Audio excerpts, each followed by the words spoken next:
Good afternoon प्यारे साथियों, कैसे हैं आप सभी। उम्मीद करती हूँ सभी प्यारे साथी एकदम मस्त, शानदार, जिंदाबाद, जबरदस्त होंगे। मैं वर्षा आप सभी का स्वागत करती हूँ आपके अपने प्यारे परिवार RW एप्लीकेशन पर। प्यारे साथियों, यूपी बोर्ड क्लास 12th के लिए टॉपर्स कैप्सूल क्रैश कोर्स में अभी हम आपके हिंदी की जो क्लास है वो दोपहर 12 बजे कर रहे हैं। इसमें जो आज का टॉपिक रहने वाला है इसका नाम है निबंध। तो एक बार सभी प्यारे साथी क्लास में बताएंगे कौन कौन आ चुका है। और जैसा कि आप सभी जानते हैं, कल हम लोगों का मीटअप था जिसमें हमारी पूरी टीम आपके अलीगढ़ गई थी, है ना। तो अलीगढ़ जाकर आप लोगों से मिलकर बहुत अच्छा लगा, मतलब उसको शब्दों में बयान नहीं कर सकता, इतना अच्छा एक्सपीरियंस हम लोगों का अलीगढ़ में रहा। बहुत सारे बच्चों से मुलाकात हुई और इस बंद कमरे के अंदर सिर्फ एक कैमरे के सामने जो हम एक मेहनत करते हैं और आप लोग हमारे लिए सिर्फ एक कमेंट के रूप में आते हैं, और जब आप लोग सामने मिलते हैं तो एक बहुत ही अलग एक्सपीरियंस, एक अलग ऊर्जा मिलती है और मेहनत करने के लिए। जब भी आप लोगों से मिलके आते हैं तो आप लोगों के जो भी प्यार सामने से मिलता है, सम्मान मिलता है ना। और इसके अलावा डाउट्स भी पता चलते हैं कि अगर आप ऑनलाइन क्लास देख रहे हैं तो क्या क्या डाउट्स आप लोगों के रहते हैं।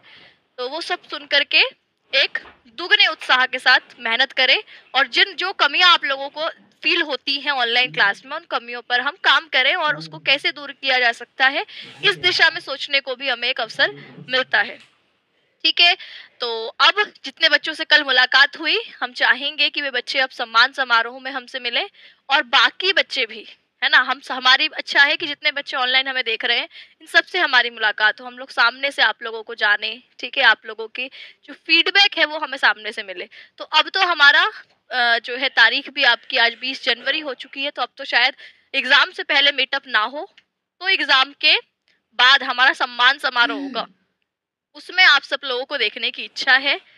ठीक है, आप ये मत पूछो कि आप यहाँ कब आओगे, है ना। अब हम लोग आप लोगों का इंतजार कर रहे हैं कि आप लोग कब सफल होकर सम्मान समारोह में आकर सामने से हम लोगों से मुलाकात करोगे। ठीक है, तो वो आप लोगों की मेहनत होगी, आप लोगों को मेहनत करके यहाँ पहुंचना होगा। तो अब जी जान लगा दीजिए, क्योंकि हम केवल ये सोच ले कि भाई हमें आपसे मिलना है तो ये नहीं हो पाएगा।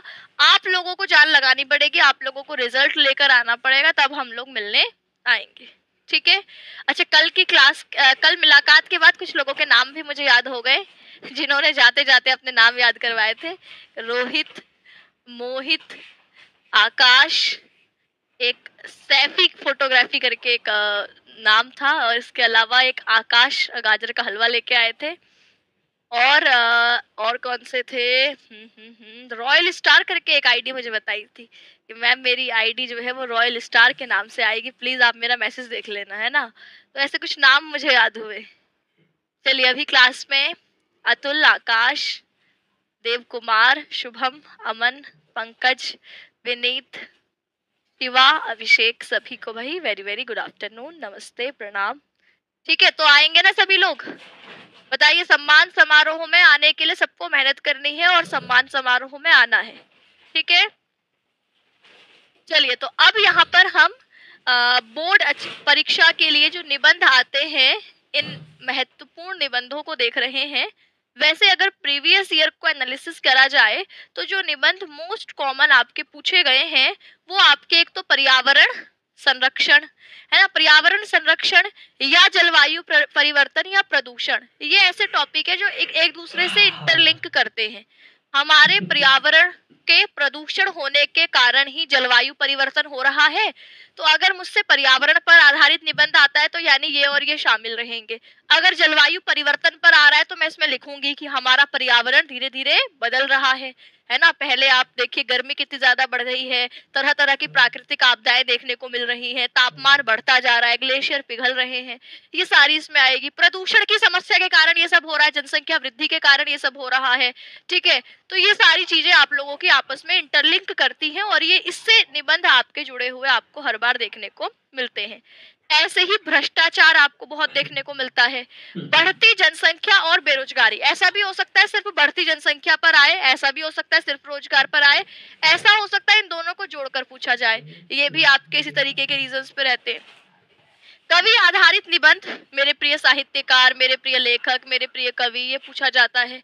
अनुशासन, विद्यार्थी जीवन में अनुशासन का महत्व, अनुशासन सफलता की कुंजी, इस तरीके के निबंध हो गए। कृषि क्रांति और किसानों से जुड़े निबंध भी आपके पूछे जाते हैं। महाकुंभ 2025, अब देखो जैसे कोविड के टाइम पर, कोरोना के टाइम पर कोरोना पर निबंध बहुत आता था। अब कोरोना थोड़ा सा पीछे जा चुका है ना, पास्ट की घटना हो चुकी है, लेकिन करंट में जो मुद्दा चल रहा है वो महाकुंभ है। तो महाकुंभ 2025 पर निबंध आने की संभावना है ना। नारी सशक्तिकरण पर आता है, बेटी बचाओ बेटी पढ़ाओ, नारी शिक्षा, है ना, या फिर आपके नारियों की समाज में भूमिका, या नारी सशक्तिकरण, मतलब इस तरीके के जुड़े हुए टॉपिक। डिजिटल प्रौद्योगिकी, डिजिटल प्रौद्योगिकी में आपसे जो है विज्ञान पर आधारित जो निबंध है ना, कि विज्ञान वरदान है या अभिशाप, इसी से जुड़ेगा। शिक्षा में क्रांति, शिक्षा में डिजिटल प्रौद्योगिकी क्या है, ठीक है, डिजिटली आपका डिजिटलीकरण का युग, इस तरीके से आपके निबंध इन विषयों पर आपके पूछे जा सकते हैं।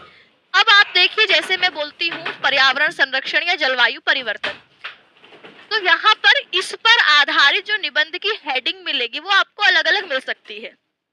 जैसे आपका पर्यावरण संरक्षण, जलवायु परिवर्तन या प्रदूषण टॉपिक है, इस पर क्या क्या आ सकता है कि पर्यावरण संरक्षण एक नैतिक और सामाजिक जिम्मेदारी, जलवायु परिवर्तन और उसकी चुनौतियां हमारे सामने क्या है, अच्छा प्रदूषण के बढ़ते खतरे, कारण क्या है, इसके प्रभाव क्या है, हम समाधान क्या सुझा सकते हैं।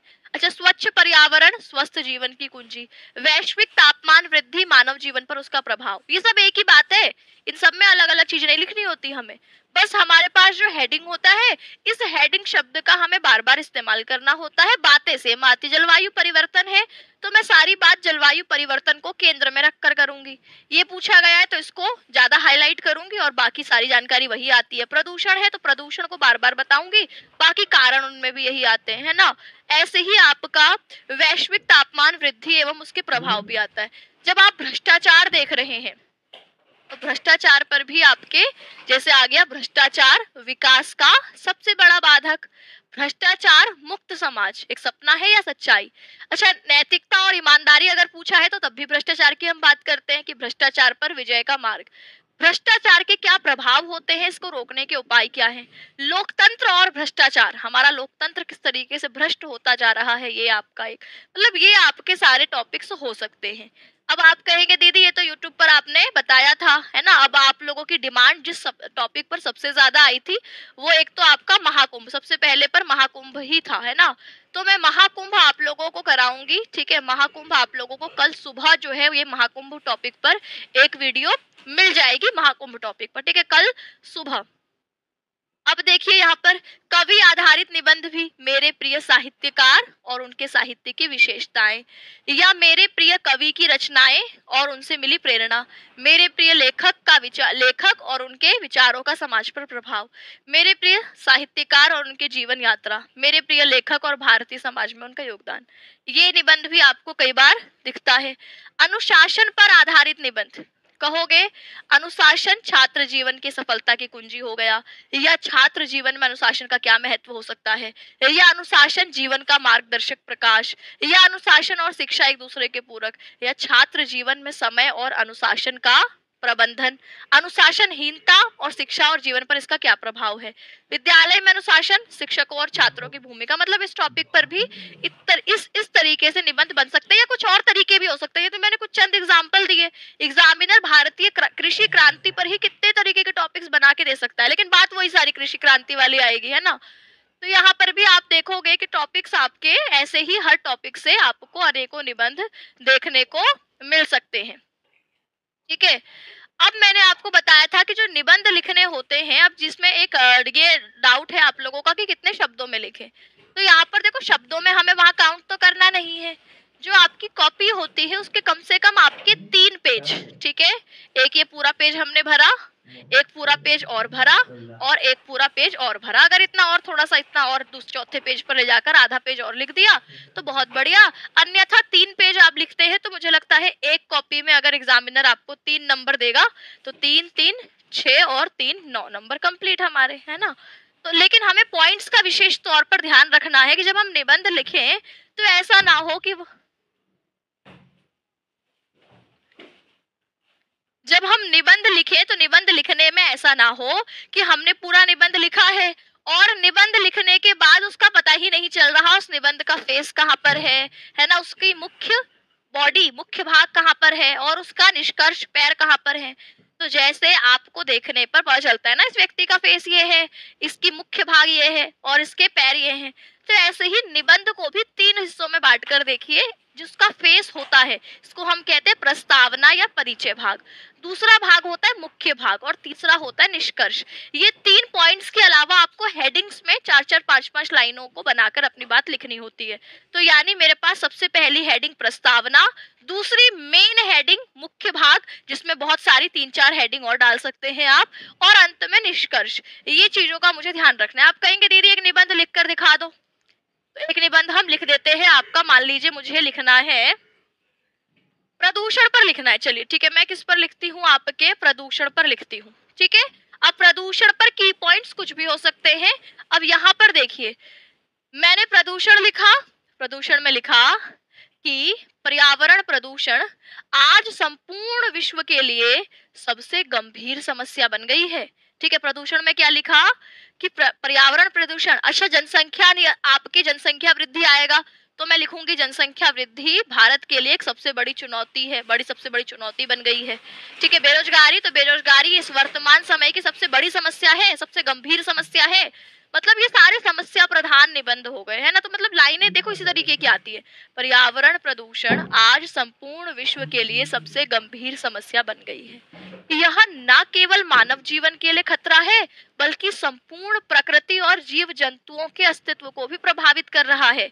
तो ये आपके प्रदूषण के बारे में आप लिखोगे। जलवायु परिवर्तन में भी यही लाइन आती है कि जलवायु परिवर्तन आज संपूर्ण विश्व के लिए संपूर्ण गंभीर समस्या बन गई है। यह न केवल मानव जीवन के लिए खतरा है बल्कि संपूर्ण प्रकृति और जीव जंतुओं के अस्तित्व को भी प्रभावित कर रहा है। अब इसमें आपसे ग्रीन आपका हरित गैस प्रभाव है ना, हरित गैस प्रभाव आपसे पूछ ले, या इसी में ग्लोबल वार्मिंग पूछ ले, तो ग्लोबल वार्मिंग में भी हमारा यही आता है वैश्विक तापमान वृद्धि, इसमें भी सेम लाइन आएंगी।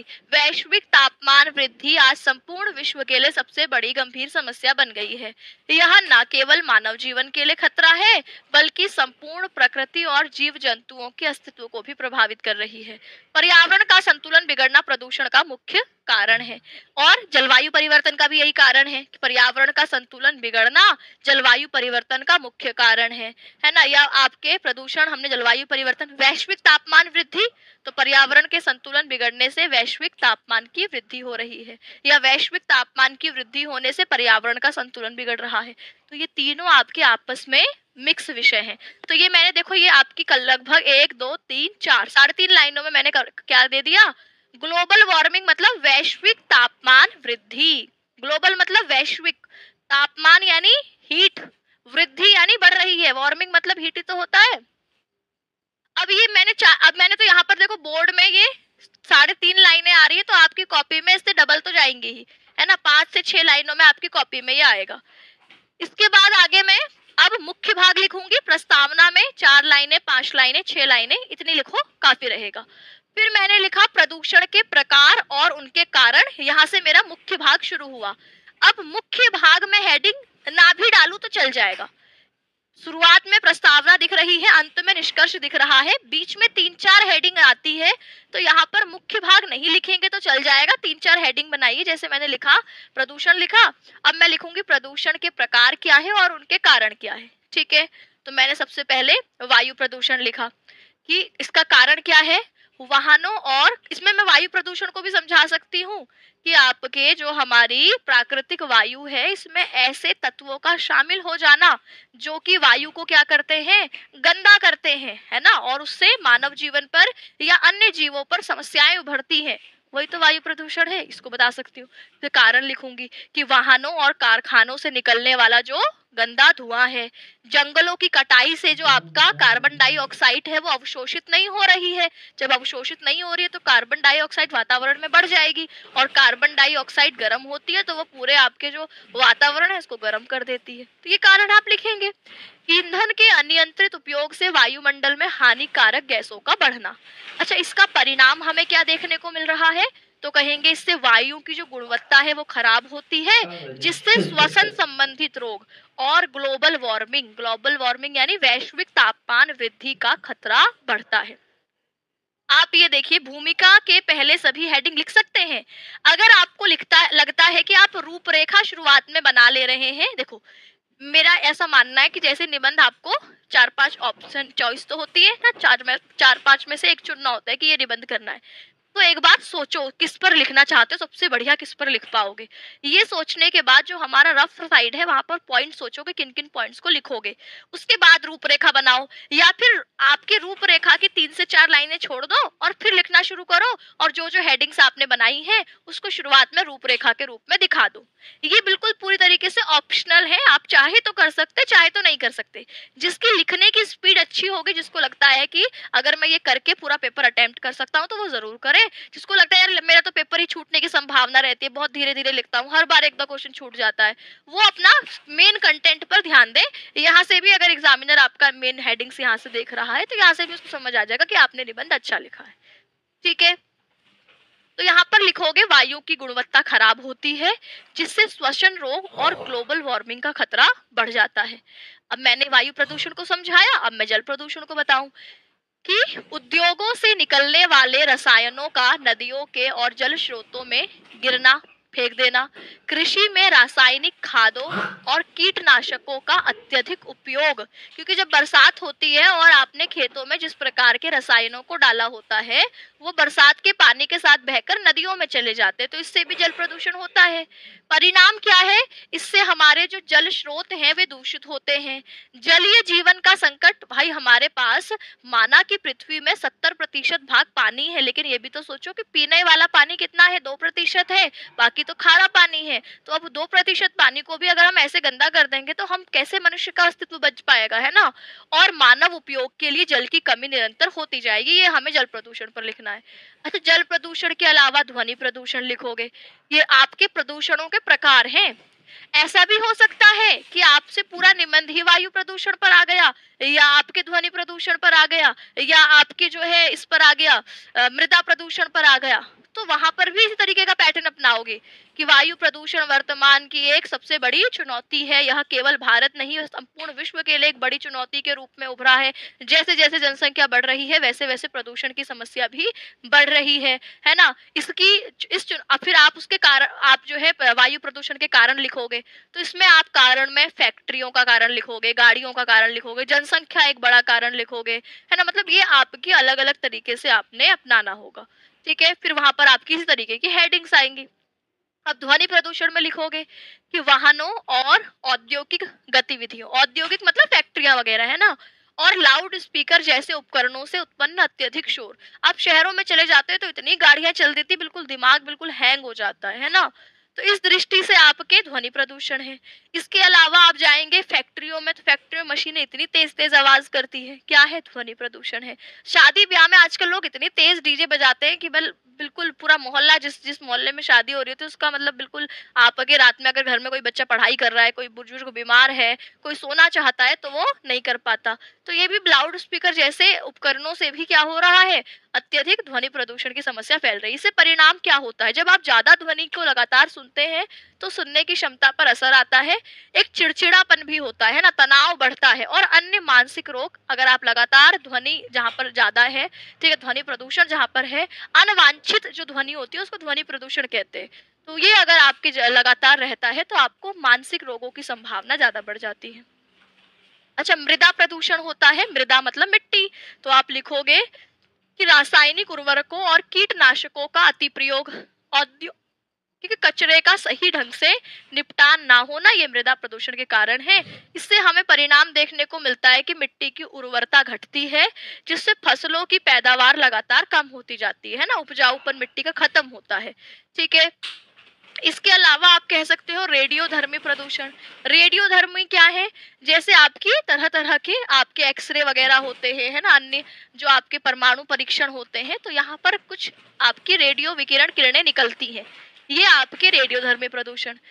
परमाणु परीक्षण या ऊर्जा संयंत्रों से होने वाले रिसाव, इससे कैंसर जैसी गंभीर बीमारियां और दीर्घकालिक यानी बहुत लंबे समय तक पर्यावरण की क्षति होती है। फिर आप प्रदूषण के, तो आपने प्रदूषण के कारण लिखे, इस प्रदूषण के प्रकार लिखे कि हमारे पास वायु प्रदूषण है, जल प्रदूषण है, ध्वनि प्रदूषण है, रेडियोधर्मी प्रदूषण है। ये आप लोग 3-4 प्रकार लिख सकते हैं। इसके प्रभाव क्या देखने को मिल रहे हैं? तो इससे मानव स्वास्थ्य पर प्रभाव, प्रदूषित वायु और जल के सेवन से श्वसन रोग, कैंसर, त्वचा रोग व अन्य गंभीर बीमारियां होती है। जहरीली गैसों और दूषित पानी से जनसंख्या के स्वास्थ्य पर नकारात्मक प्रभाव पड़ता है। फिर इसकी प्राकृतिक आपदाएं लिखेंगे कि प्रदूषण के कारण जलवायु परिवर्तन हो रहा है, जिससे बाढ़, सूखा और अनियमित वर्षा जैसी प्राकृतिक आपदाएं भी बढ़ रही हैं। और क्या हो रहा है प्रदूषण से? जो हमारा ओजोन परत है, इसकी को भी क्षति हो रही है ना? ये भी, इसको भी नुकसान पहुंच रहा है। वायुमंडल में बढ़ते हानिकारक गैसों के उत्सर्जन से ओजोन परत में छिद्र हो रहे हैं। यह सूर्य की हानिकारक किरणों को धरती पर आने से रोकता था, अब उसमें छेद होने के कारण वो हानिकारक किरणें पृथ्वी पर प्रवेश कर रही हैं।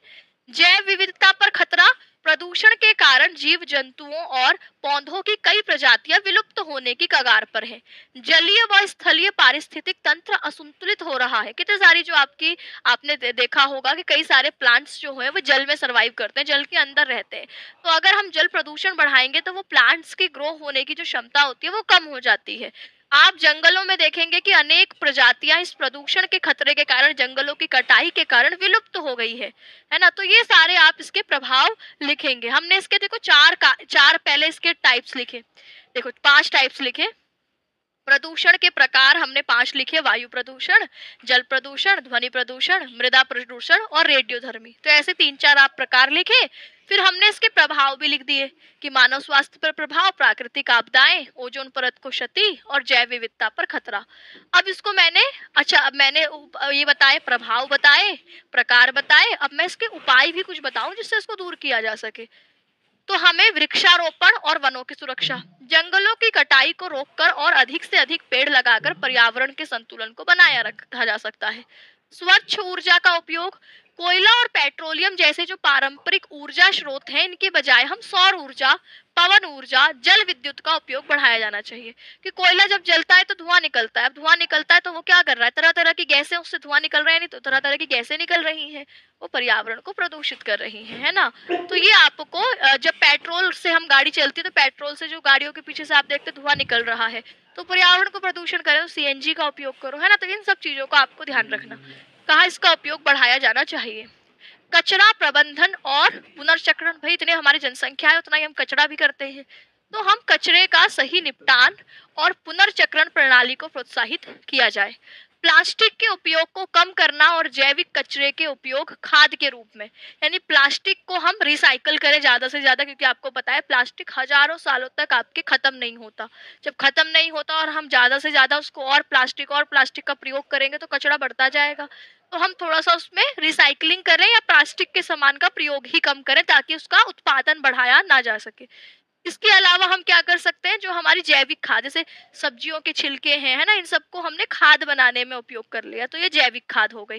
तो हम जैविक कचरे का उपयोग खाद के रूप में करें जिससे कि कचरा भी साथ के साथ खत्म हो जाए। शिक्षा और जागरूकता, लोगों को पर्यावरण संरक्षण के महत्व के बारे में शिक्षित किया जाए। जागरूकता अभियान चलाकर समाज को प्रदूषण के दुष्प्रभावों से अवगत कराया जाए। और 5 हमने इसमें उपाय भी बता दिए। सरकारी नीतियां और कानून, जल प्रदूषण निवारण अधिनियम 1974 और पर्यावरण संरक्षण अधिनियम 1986 जैसे कानूनों का सख्ती से पालन किया जाए। औद्योगिक प्रदूषण को नियंत्रित करने के लिए सख्त नियम बनाए जाएं। ठीक है, ये मैंने देखो कितना अच्छा निबंध लिखा हुआ है। अब यहाँ पर मैंने अंततः क्या कर दिया, निष्कर्ष। प्रदूषण की समस्या केवल एक देश की नहीं बल्कि यह एक वैश्विक संकट है। इसे रोकने के लिए सभी देशों को एकजुट होकर प्रयास करना होगा। मानव ने स्वयं इस समस्या को जन्म दिया है और इसे सुलझाने का दायित्व भी उसी पर है। अधिक वृक्षारोपण, स्वच्छ ऊर्जा का उपयोग और प्रभावी कानूनों के माध्यम से इस समस्या पर नियंत्रण कर सकते हैं।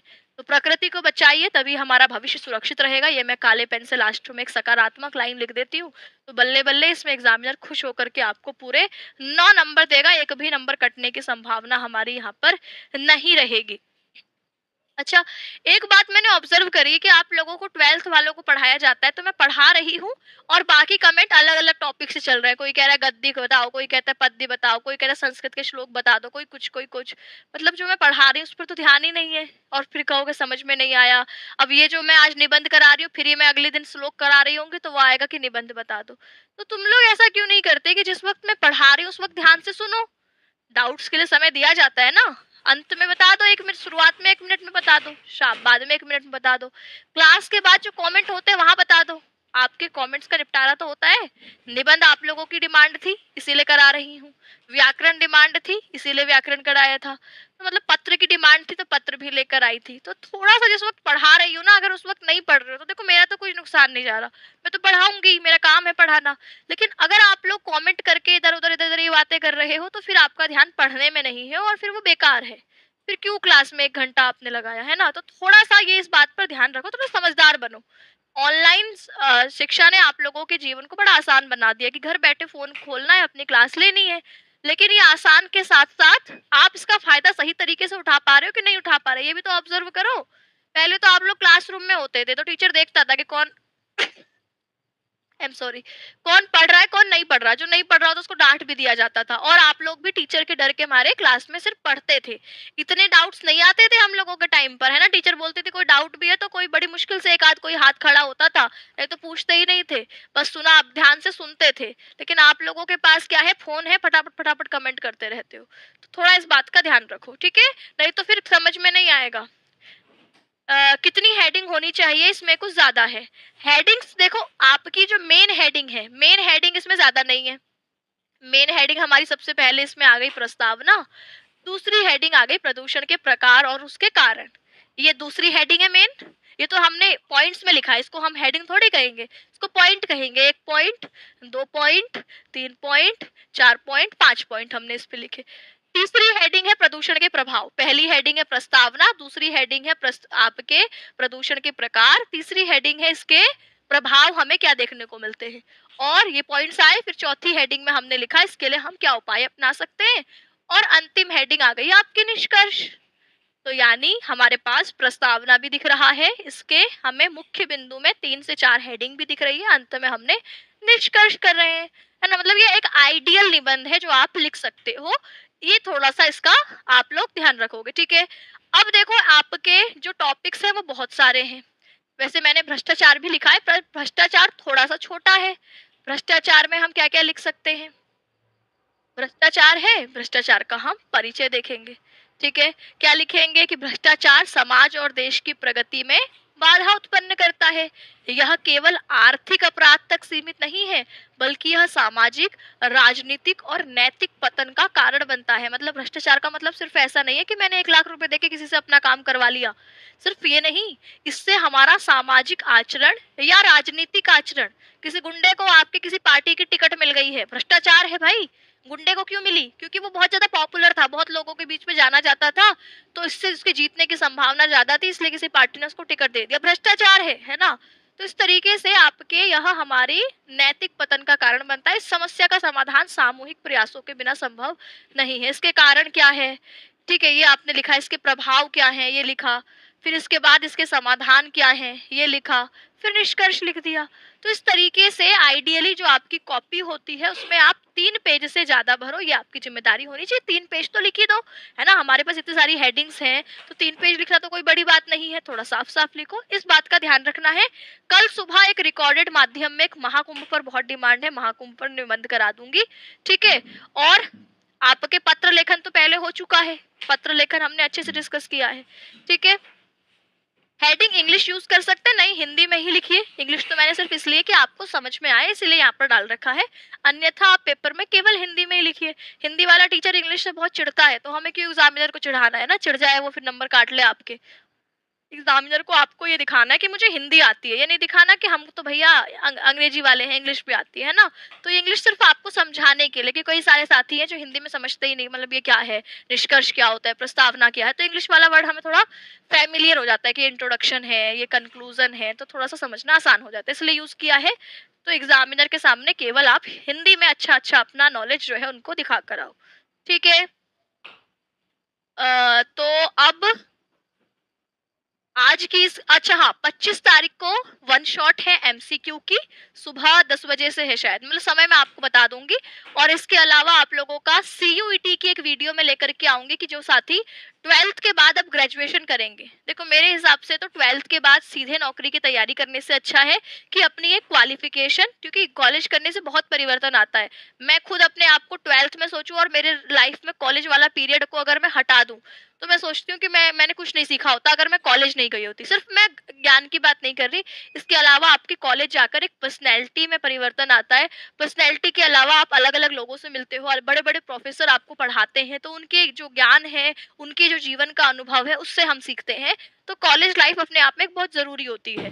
तो कोई भी 12th के बाद सीधे नौकरी में जाने का ना सोचे मेरे हिसाब से। बाकी आपकी अपनी फैमिली कंडीशंस भी हो सकती है कि भाई हमारे परिवार की स्थिति ऐसी है कि हमें सीधे 12th के बाद ही सरकारी नौकरी की तैयारी करनी पड़ेगी, पुलिस की तैयारी करनी पड़ेगी, जीडेगी, वो अपना अपना फैसला हो सकता है। फिर भी अगर आप लोगों को ऐसा लगता है कि आपके पेरेंट्स अभी आपको और पढ़ा सकते हैं, तो 12th के बाद पढ़ाई का रास्ता ही चुनना, चाहे आप उसमें अपना बीएससी कर रहे हो, बीए कर रहे हो, या कोई आप बीकॉम करने वाला भी हो सकता है, या इसके अलावा आप लोग नीट, आईआईटी है ना, एनडीए, मतलब थोड़ा सा अपना पढ़ाई वाला रास्ता चुनना मेरा अपना पर्सनल सजेशन है। जो साथी कॉलेज की तैयारी कर रहे होंगे, मतलब किसी अच्छी यूनिवर्सिटी में एडमिशन हो इसकी तैयारी कर रहे होंगे, उनके लिए हम सीयूईटी लेकर के आएंगे। तो सीयूईटी में हिंदी का क्या रोल है, इसके लिए मैं 22 तारीख को, यानी आपके 22 नहीं 21 तारीख को, यानी कल आप लोगों की वीडियो बनाने वाली हूँ, उसको जरूर देखें। 28 तारीख को हिंदी की महामैराथन है। महामैराथन में सिलेबस का एक एक बिंदु डिस्कस किया जाएगा। पूरा मैं 12 घंटे की मैराथन लूंगी और पूरी हिंदी उस दिन कंप्लीट हो जाएगी। ठीक है, तो इस तरीके से आपकी चीजें आगे चलने वाली हैं। आज की इस क्लास को मैं यही खत्म करती हूँ। पीडीएफ से निबंध को अच्छी तरीके से देख जाना, पढ़ जाना, ठीक है। पीडीएफ पूरी अपलोड करवा दूंगी, तो देख लीजिएगा इसको, ठीक है। तो चलिए आज की इस क्लास को यही खत्म करूंगी। सभी को नमस्कार, धन्यवाद।